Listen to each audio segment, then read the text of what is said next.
So I want to introduce you to my sister, Brenda. Hello. She's tuning in tonight and going to be my first guest. We've both been through seeing someone in our family that's very close to us pass away and finding them from an addiction issue. Yes. We're just going to stop there on that part. But just to let you know, we have that bond. What we're doing tonight is we're going to do conversations about where we came from and how we were introduced into addiction and how it phased into our lives. First off, I want to say that we have permission from my dad. I spoke to him, and like I was telling her earlier, we're going to name me Timothy Nelson Tracy, and Dad calls me his firecracker because of that, if I was going to be a boy. Right. But TNT for short. Right. And he wants me to name it that. He wants me to change this to firecracker. I honestly think that's a good one. It really is. It truly is. He thinks it would catch more. Because you have been reborn. And I am bursting out right now. I want it. And you're full of energy right now because you're on a mission. You're on a mission to help people. That's right, because I need to do something about the addiction problem in this country, Brenda. And you're focused. And so you're like a firecracker, full of energy, ready to explode. Okay, so today's topic, how we got introduced. Let's start with our backstory. Excuse me. When we were coming up and where we were born and stuff, there's John, you, Craig, me. Mm-hmm. Yep, there was us four. And of course, Mom and Dad was from Steuben, Mom from Sullivan, and they were both brought up around the water, fishermen. Mm-hmm. You know, hardworking people where we come from. Very hardworking people and salt of the earth people. On our mother's side, on the Prebles, very religious. Yes, very religious. And actually, Grandma Rita's sister's husband was a minister. Yep. Birch Harbor Baptist Church. You know. Right. There's nothing wrong with that. It really isn't.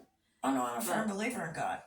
But some people, you know, the minute you mention, you know, they were, you know, really religious or whatever, they kind of like shy away, you know.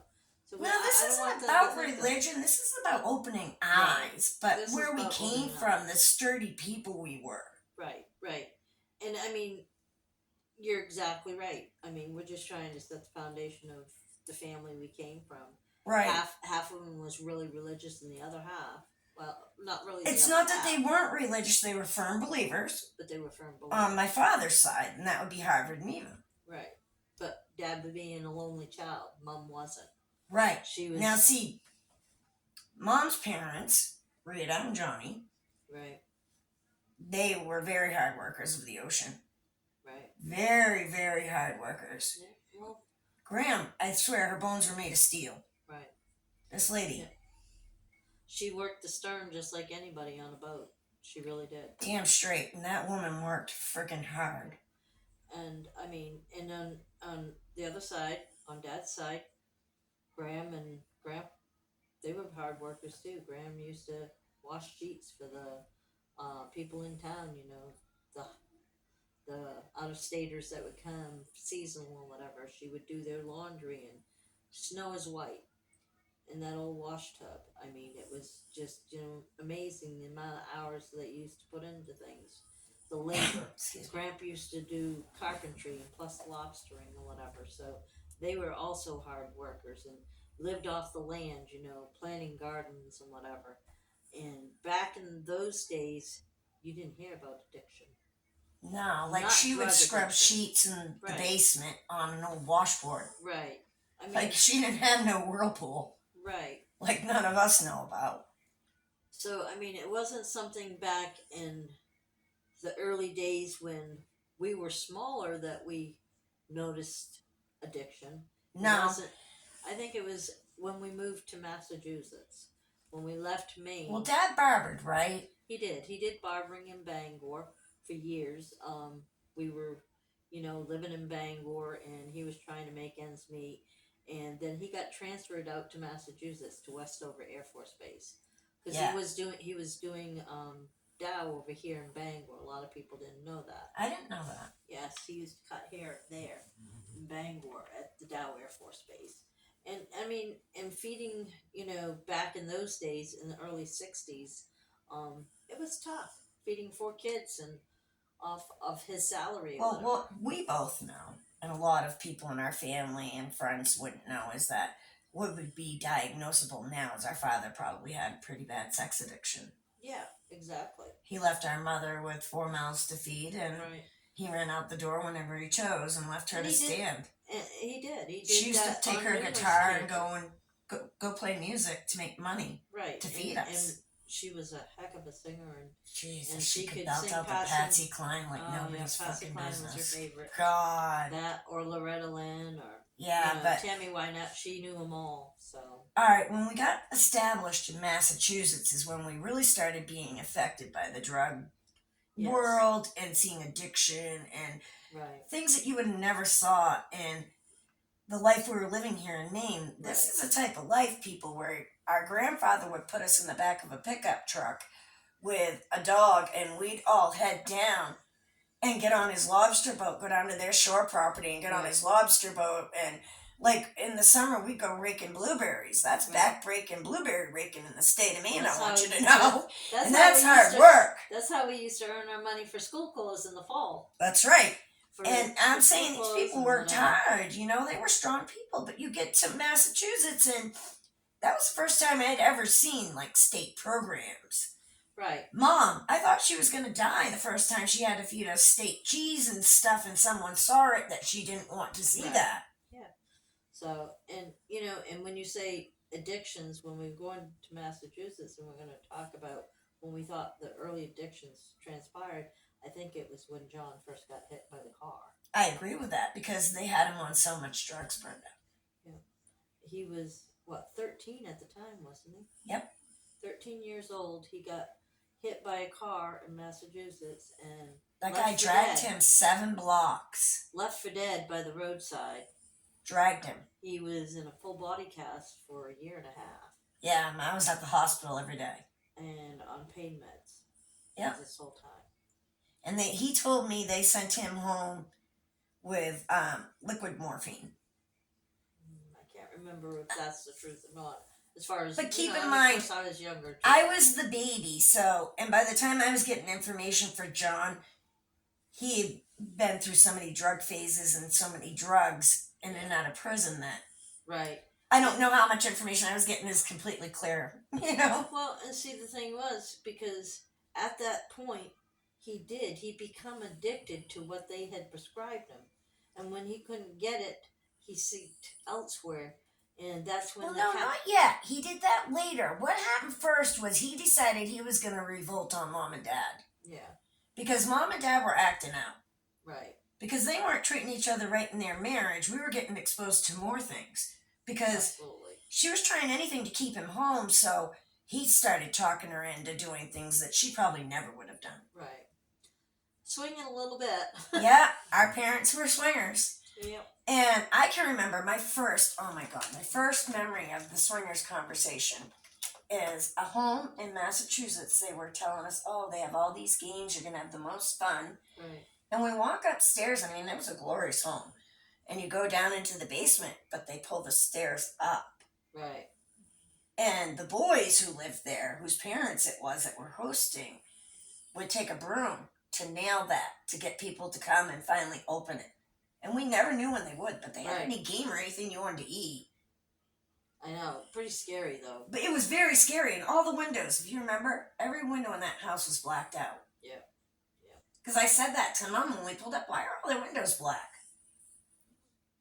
But yeah, I mean, we were introduced to a lot of crazy stuff. A lot of crazy things. I remember John throwing the big wheel through the window Oh, yeah. when we were living on Brunswick Street. Yeah, because that's when he was having one of them spells. And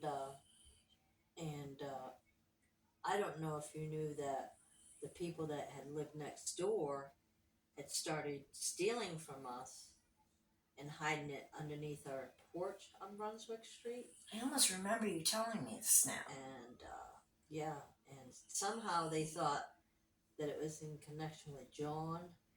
Right. Because he was in Drugs. trouble. because he was in the drugs, that they were retaliating, and what had happened was they got caught at it. Ah.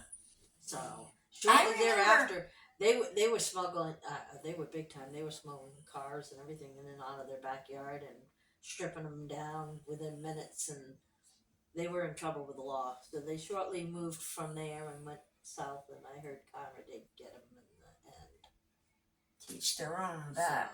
So, But you know, we were exposed, but we weren't exposed. Like Mom did Right. try in her ways to keep us from having to get too much of it at times. right. But there were times when she lost herself too. She was learning it all too, like we were. Yeah. She really was, and I gotta give it to her because he really put her through hell. I love my mom and I love my dad, but it's true. Yeah. We saw it. I mean, and that's not to say she didn't give him a run for his money sometimes too. I mean, I watched her sling an ashtray across the room and take that man right out. Oh, I remember that one. Yeah, that was pretty funny. That, But, actually. Yeah, from the first thing I can remember, Mom was a smoker. Yep. That was an addiction. That's an addiction, right? So, And and the light I mean, beer. and they drink beer. And the how many times that they used to take us to the Atlas Club? Right. I mean, A Brenda, bar. I can remember when we come On back the to Maine. weekends. We'd come back to Maine and they'd say, "We're going to Old Orchard." We'd get all excited, Yeah. and there was a titty bar there. Yep. And Dad would pull the car up, and we had a Lincoln Town car. He had to be flashy. Oh yeah. He always dressed nice, smelled nice, looked nice. Yep. Ladies' man completely. And he would park that car and say, "If you can sit here and be good for 2 hours, I'll give you each $20, and then you can go down and do what you want down on Right. the." Oh, I know. And I swear, I can remember saying, "We only have 5 minutes left, Craig. Just shut up." And you'd be like, "Oh, what is going on with these guys?" Yeah. But yeah, I mean, at the time, we didn't know that wasn't mainstream, and that's what people weren't doing. We were just kids. Yeah. Exactly. And that's when you get exposed. Right. And that's what I want to know moving forward is a point I can make to my public and to my audience is that we need to start teaching kids different behaviors that they see. Right. You know, this is our future. The whole entire future of our planet relies on people learning to function together.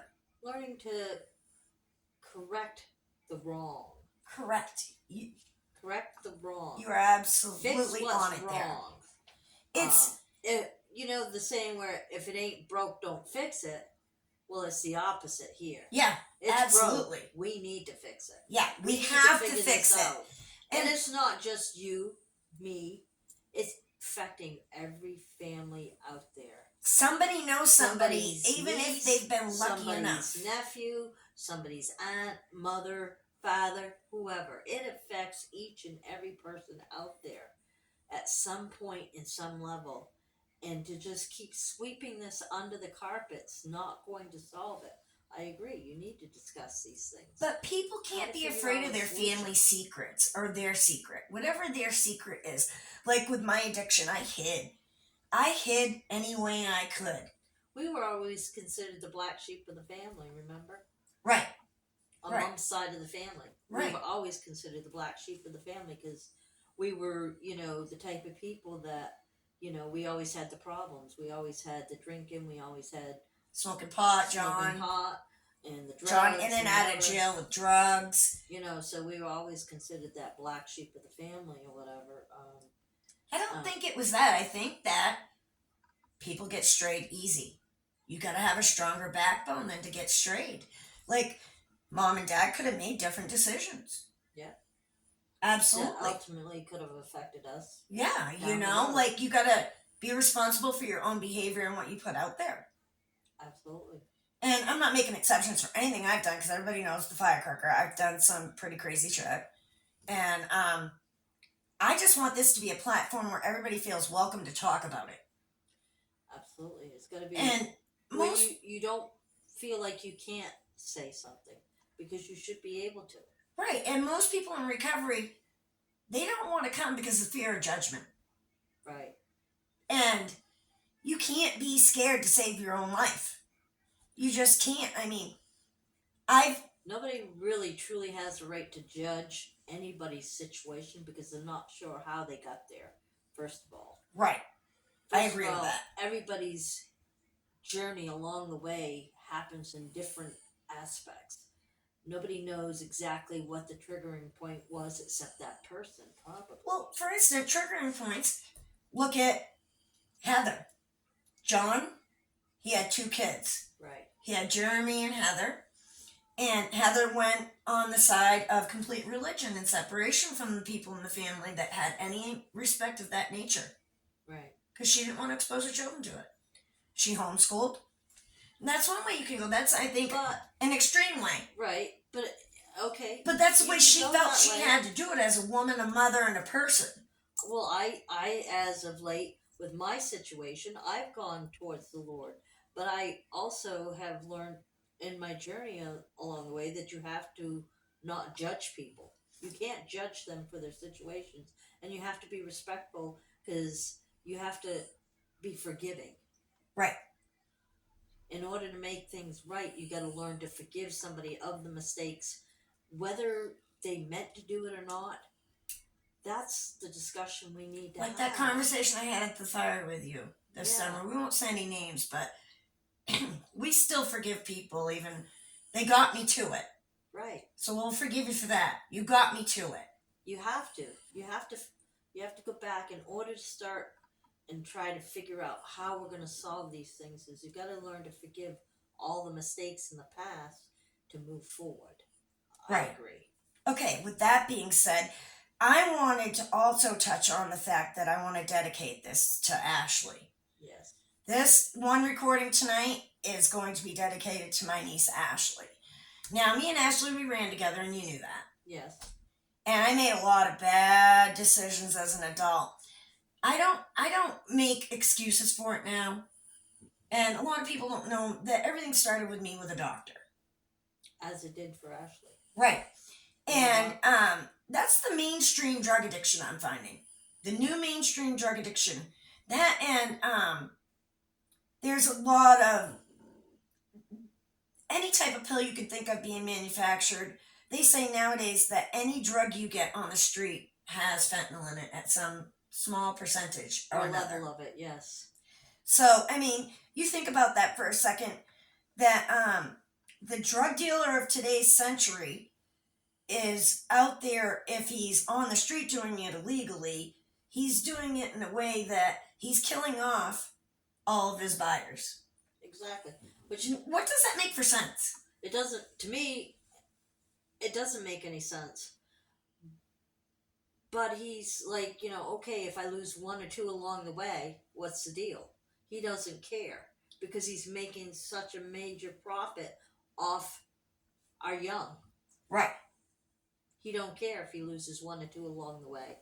Well, we're going to exclude names, but the person who got me straight and went through many things couldn't have ever affected me in a better way, but for the worst reasons. Right. Do you know what I mean? And I don't want to give credit to anybody for my survival from this point since I got sober but myself, because in psychiatry and counseling, because I work programs. I work constant programs every week. I am very dedicated to my program. I know you are. And I won't, no matter what, and I take care of kids all the time. I try to focus my energy on only positive things. If it's not positive and moving this mission for addiction, then I'm trying to not even really focus on it right now. But I want you to know that you never know who it's going to be that will talk to you and get in your head and get you to get straight. That's true. You don't know. But, and that's the thing. If we know what we say to these people is going to affect them on how they are as an addict, Mm-hmm. that's insight right there. Think about how I just said that. That's Right. insight. These are You can learning either tools we can push learn them from this. further into it, or you can pull them out. Right, you can help them back out of that hole. You've got to not use harshness. And, But yet, that's crazy, because let me tell you a story. Hold on. Excuse me, folks. I went in to do my urine, and I'm kind of proud of my urines. When I go in and I give it because I know I've got nothing, no shame, no game. You know what I mean? I am good. I know I'm good.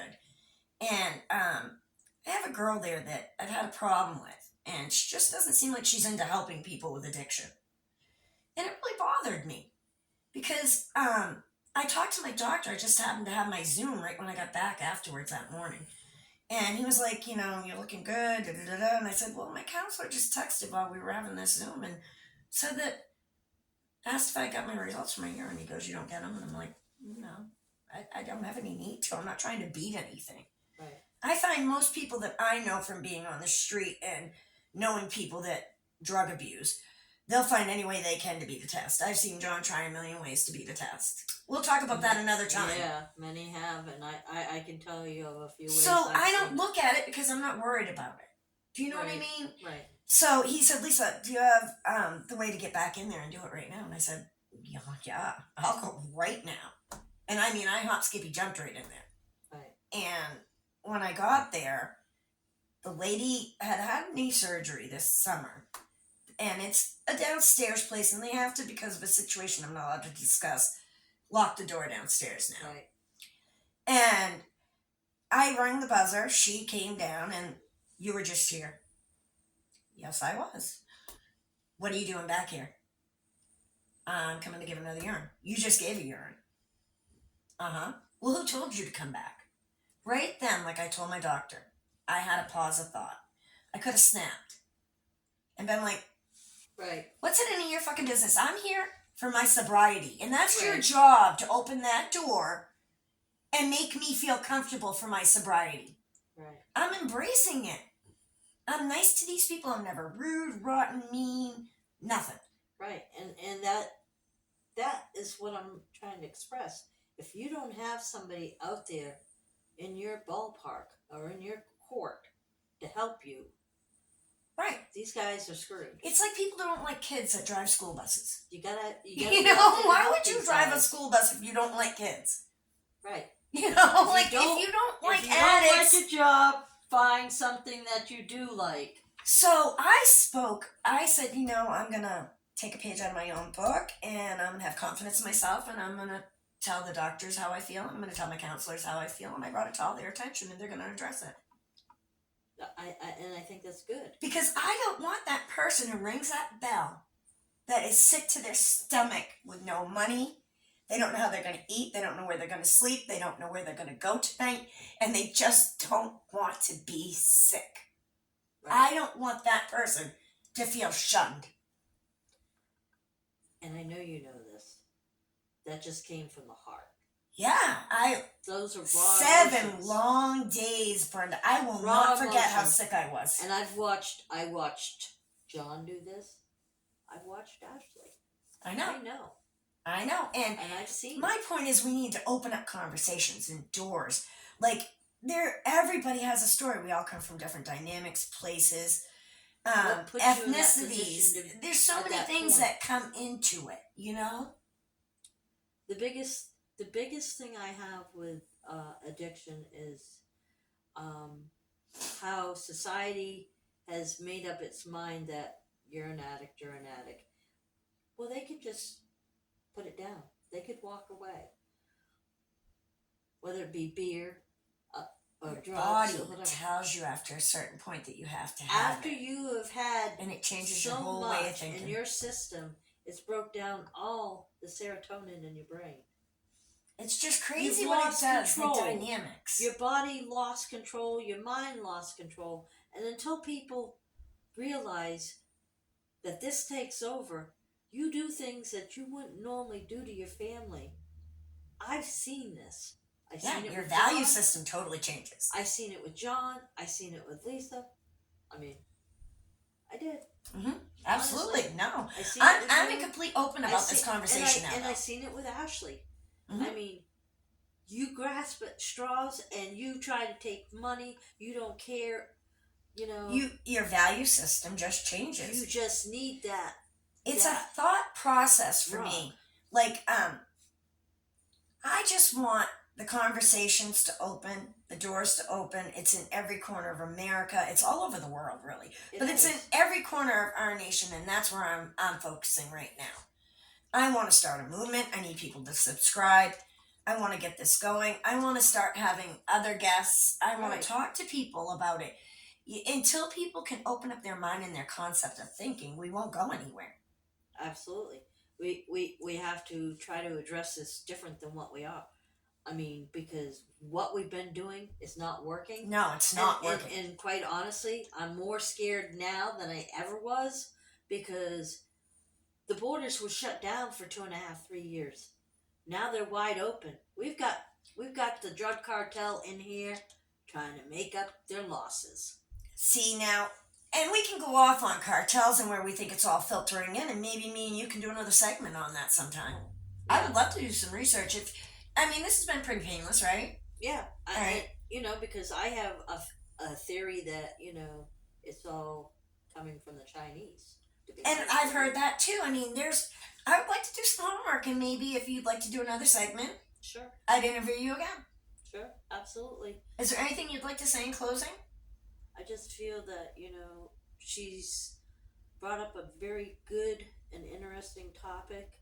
This is like she said, we've been through a lot of hurt in our family, a lot of loss, and it's affected us dearly. And if we could save that one person, one sister, brother, niece, nephew, mother, aunt, uncle, It can even be whoever, a stranger. a complete stranger on the streets, if you could just save one person by us trying to figure out a good solution to stop the addiction. Right. Before I close, the one last thing that I wanted to touch on was that I try to mention every day now about anything that you can do to reach out. And there's a local area network that I wanted to mention tonight, the Barn, the Bangor Area Recovery Network. I hear they have great programs, wonderful people and There's staff. also Al-Anon meetings because we attended a few of those too. That used to be over on Center Street, Right. across from St. Joe's. You keep following me, and I will keep giving you as much information about all these programs. I'm going to do more every day behind the scenes to build this. Please subscribe, tell a friend. If you see an addict out there, please reach out to them. Have a kind heart and an open mind. And in closing, I want to say, Diamond, rock hard love to all of you. And what do you got to do? Remember, you always have to love you. Absolutely. Love you guys. Thanks, Ben. Bye.